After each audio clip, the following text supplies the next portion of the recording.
Okay, hello. I think it's currently like 4:30 or 4:40. But I did eat some stuff before this. Excuse me. I had a protein shake and a few donuts from work. So I'll add those to these macros for breakfast. But I do want to take a nap after this, so I'm kind of in a rush. And also, my parents made biscuits, so I'm just using those instead of the bread today because I have a lot of calories to make up, and it's already like, most of my day's already gone. So yeah, here's the macros for this meal. And here is the meal: 4 eggs, 84 grams egg whites, biscuits, cheese, turkey bacon, yogurt bowl, and then I have my bowl of strawberries over here. Those are the rest of the strawberries, but yeah. What else? I was 171 point something this morning, and I have homework to get done today. And then I want to be asleep by 9, but that's wishful thinking. But considering the fact that I'm going to take a nap, I think I could afford to be asleep by like 11 or something. But I do want to edit yesterday's video and just do my homework for the day. So that's what I want to do. And yeah, I will see y'all. Oh, also read. And I will see y'all when I'm doing whatever I'm doing next. Goodbye.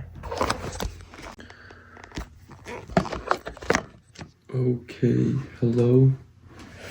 Welcome to my last meal, which is chicken and pasta, but no pesto because it's gone.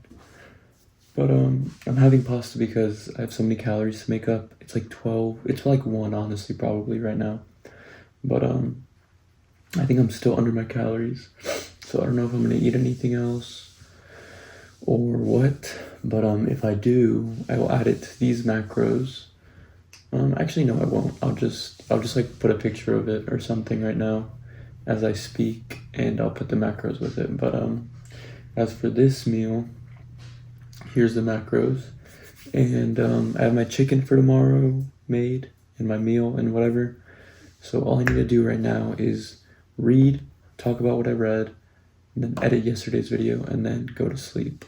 But considering I napped for like 4 hours, oh, I forgot to mention that I like fell asleep at 4 and woke up at like 9, or fell asleep at 5 and woke up at 9, something like that. So I did take like a huge nap.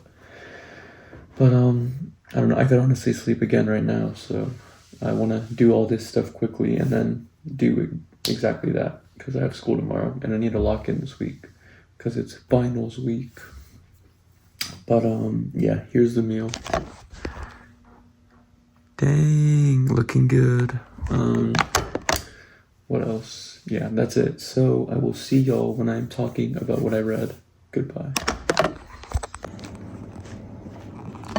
So I just recorded this entire video, but it wasn't recording, so I will reiterate what I just said, or restate. So today I read Judges chapters 8 and 9, which were 2 pretty long chapters, but in summary here it says that chapter 8 focuses on Gideon's actions after his great victories in the last chapters that we read, including the resolution of internal conflicts and the chasing down and execution of the enemy leaders. It says key themes include the dangers of idolatry, human pride, and the cycle of faithfulness and apostasy. The chapter concludes with a stark warning about the negative consequences of Gideon's final actions and Israel's immediate return to worshiping false gods after his death.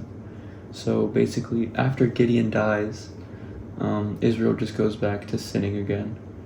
But that's how that chapter ends. And then Judges 9 is the more interesting chapter. So it says here, Judges chapter 9 is about the short, violent, and illegitimate reign of Abimelech, the son of Gideon, who murders his 70 brothers to seize power.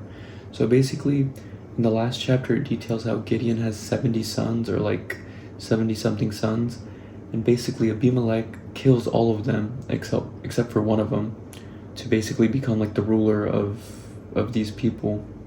I forget if it's like all the Israelites or just like a certain like group of people, but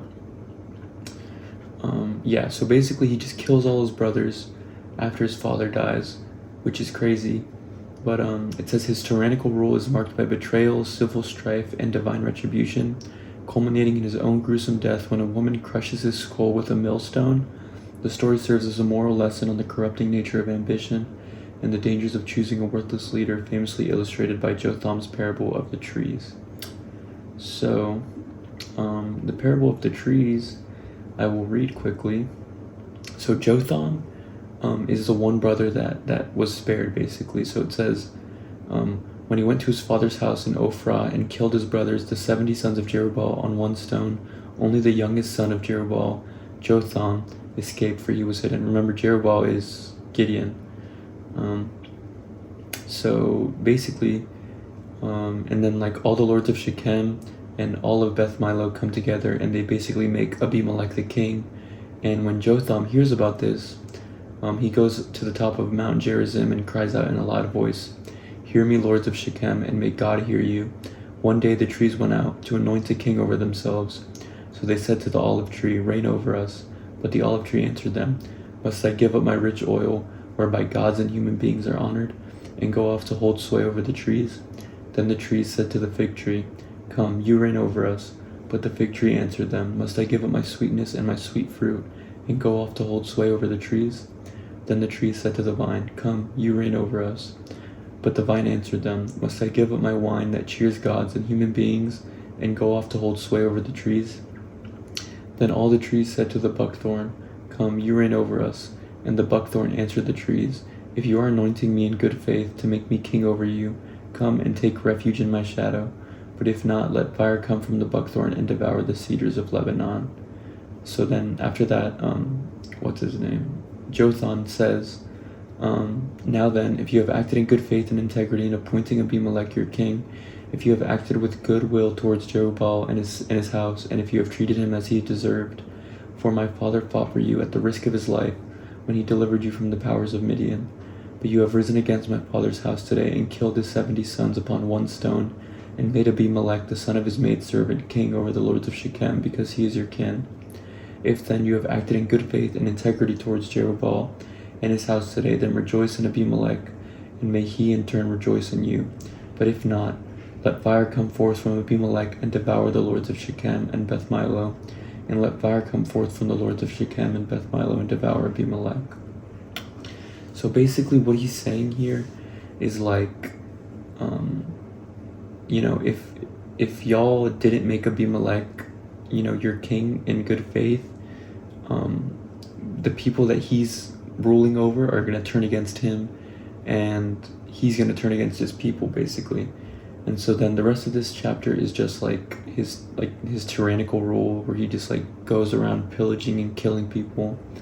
And then at the end, I'll read it. It says, so basically like where he dies, they're like trying to basically kill these people or like take over these people. And they all, like all the people of the city, go into this tower and hide themselves, and they go to the roof of the tower. And when Abimelech like shows up to kill them or to set the tower on fire, it says a certain woman cast the upper part of a millstone down on Abimelech's head, and it fractured his skull. And so this next part just shows like his character. So it says, "He immediately called his armor bearer and said to him, 'Draw your sword and put me to death, so they will not say about me, a woman killed him.' So his attendant ran him through, and he died. When the Israelites saw that Abimelech was dead, they all left for their homes. Thus did God repay the evil that Abimelech had done to his father in killing his 70 brothers." So basically, justice is served, and this guy's just a coward. So like, because a woman dropped a stone on his head and just 200 pumped him, he told his servant to just kill him instead, so that people wouldn't say that a woman killed him, which is just wild. But yeah, now it's 1:42. It was 1:30 when I finished reading. But anyways, yeah, now all I have to do is to edit this video, wash these dishes, and go to bed. But that's it for today. So here's the macros for today. And if you're watching this, thank you. I appreciate it. And yeah, like if you want, comment if you want, subscribe if you want, and I will see you tomorrow for day 106, I believe. Goodbye.